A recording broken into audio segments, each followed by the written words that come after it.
أعوذ بالله من الشيطان الرجيم بسم الله الرحمن الرحیم۔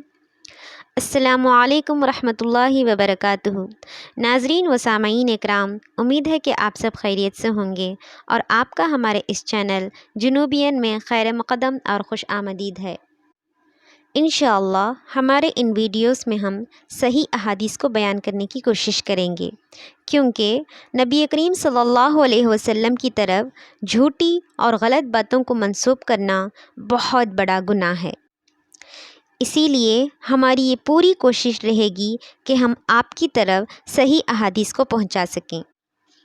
لیکن ویڈیو شروع کرنے سے پہلے ایک چھوٹی سی درخواست ہے کہ ویڈیو پر دستخط کر دیں، اس کو پسند کر دیں اور گھنٹی کی علامت پر نشاندہی کر دیں تاکہ ہماری نئی آنے والی ویڈیوز آپ تک پہنچتی رہیں۔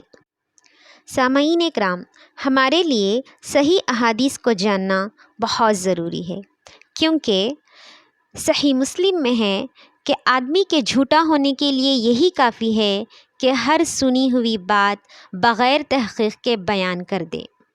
ابو ہریرہ رضی اللہ تعالی عنہ سے روایت ہے کہ رسول اکرم صلی اللہ علیہ وسلم نے ارشاد فرمایا، جس نے مجھ پر ایسی بات کہی جو میں نے نہیں کہی، وہ اپنا ٹھکانہ جہنم میں بنا لے۔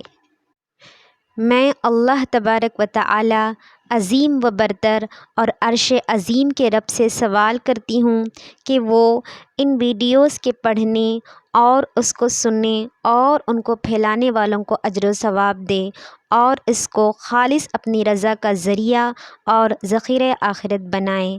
آمین۔ السلام علیکم ورحمۃ اللہ وبرکاتہ۔